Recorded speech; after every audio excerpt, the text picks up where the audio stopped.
चलिए NCERT exercise 4.4 का question number 1, find the nature of the roots of the following equation, if the real roots exist then find them.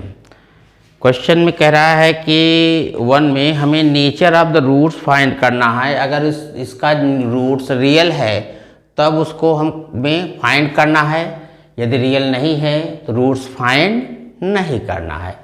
चलिए इसको देखते हैं। पहले इसका nature of roots is compare with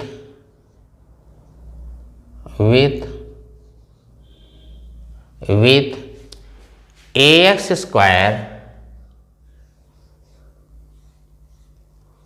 plus bx plus c equal to 0।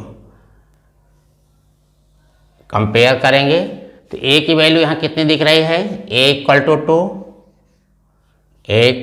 2, अब b की value यहाँ कितनी दिख रही है, -3, तो b इक्वल टू -3, और c की वैल्यू यहाँ c इक्वल टू 5।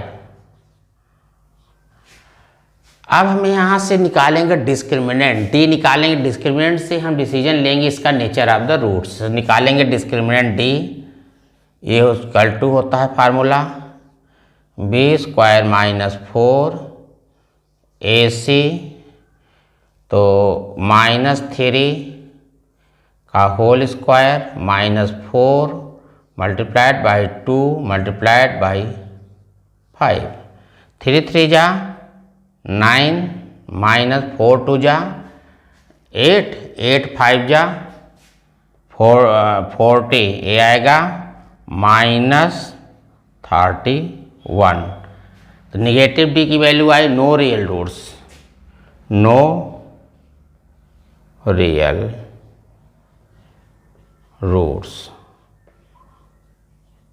अब क्वेश्चन में है कि यदि रियल रूट्स एग्जिस्ट करते हैं तब तो फाइंड करना है, यदि रियल रूट्स एग्जिस्ट नहीं करते हैं तो फाइंड नहीं करना है।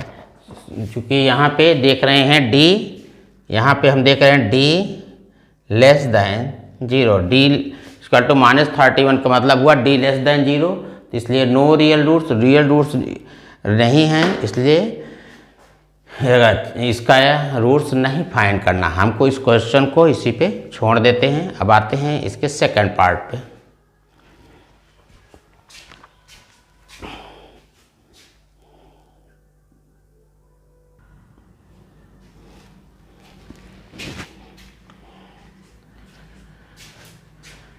फोर का second part, 3x square -4 root 3x plus 4 equal to 0।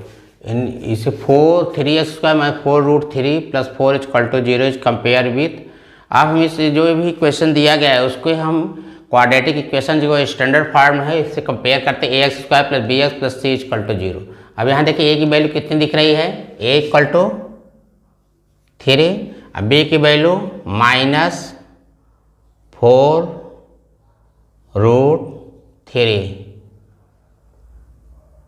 c की वैल्यू c इक्वल टू 4। अब डिस्क्रिमिनेंट क्या आ जाएगा, -4 रूट 3 का square -4 multiplied by 3 multiplied by 4, 4 4 जा 16, 48 -4 3 जा 12, 12 4 जा 48, ये भी 48 होगा, तो ए इक्वल टू क्या आ जाएगा 0, यानी डी इक्वल टू 0। डी की वैल्यू क्या आ गई, डी इक्वल टू 0।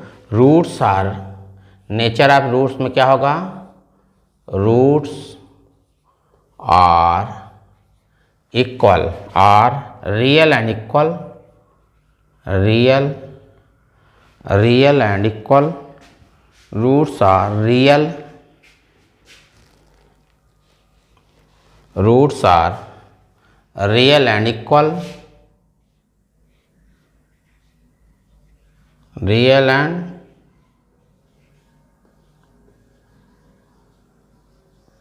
इक्वल।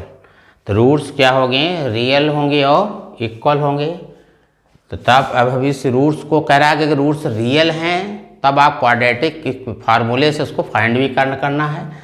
तो क्वाड्रेटिक फार्मूला होता है x equal to minus B plus minus root D upon 2a।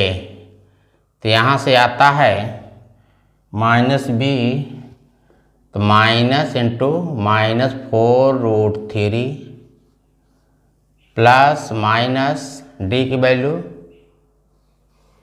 Root A, तो इसकी वैल्यू 0 है, अपान 2 मल्टीप्लाइड बाई 3।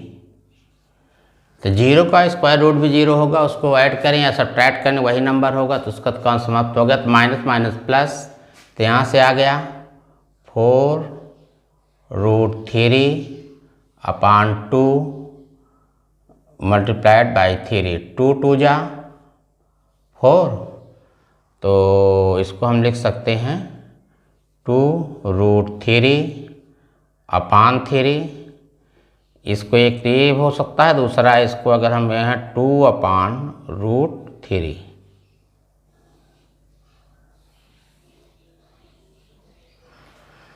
इसके दोनों रूट्स कितने होंगे, 2/√3, 2/√3। अब आते हैं इसके थर्ड पार्ट पे। थर्ड पार्ट है इसका, जो थर्ड पार्ट है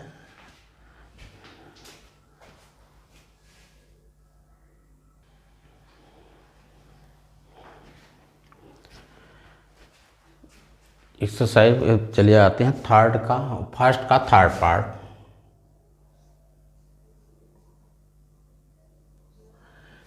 थर्ड पार्ट है 2x² माइनस 6x प्लस 3। इसको हम इस स्टैंडर्ड क्वाड्रेटिक इक्वेशन से कंपेयर करेंगे। Is compare with ax² plus bx plus c equal to 0। a की वैल्यू यहाँ कितनी है, a इक्वल टू 2, b की वैल्यू -6, c की वैल्यू 3, d इक्वल टू -6 का whole square minus 4 multiplied by 2 multiplied by 3, 6 6 जा 36 माइनस 24, ये आया 12, यानी d greater than 0। d greater than 0, तो रूट्स क्या होंगे, रियल एंड, रूट्स इसके real and unequal, real, roots are real and unequal. तो रूट्स जो होंगे, नेचर ऑफ द रूट्स में रूट्स आर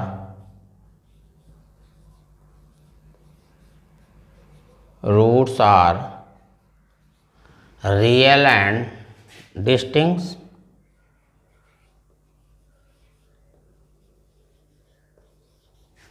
and distinct,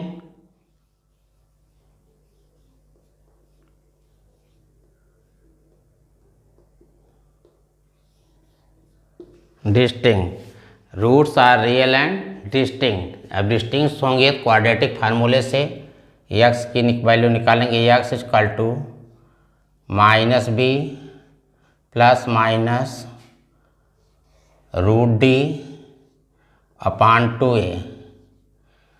तो क्वाड्रेटिक फार्मूले से हम इसके रूट्स को निकालेंगे और यहाँ से आ जाएगा माइनस बी की value -6 plus minus root 12 upon 2 multiplied by 2 equal to 6 plus minus root 12 upon 2 2 जा 4। तो यहाँ से आएगा 6 प्लस माइनस 4 3 जा 12, 4 को बाहर ले लेंगे, यानी 2√3 अपान 4। इसको चाहें तो 4 से कैंसिल कर दें, तो 2 से अगर इसको हम कैंसिल करेंगे, इसको हम कैंसिल अगर हम कर दें, हाँ तो इसको चाहे तो कैंसिल कर दें यहाँ से, तो 2 कॉमन लेकर के 2 अगर कॉमन ले लेंगे तो 3 प्लस माइनस 2 3 जा √3 अपान 4, 2 2 जा 4। इसमें x की पहली वैल्यू क्या आ जाएगी, इस बार प्लस लेंगे तो 3x इक्वल टू 3 प्लस √3 अपान 2, और दूसरी वैल्यू क्या हो जाएगी, x इक्वल टू 3 माइनस √3 अपान 2। अब यहाँ से इस तरीके से x की 2 पॉसिबल वैल्यू हो गई। आपका क्वेश्चन नंबर 1 कंप्लीट हुआ। Thank you.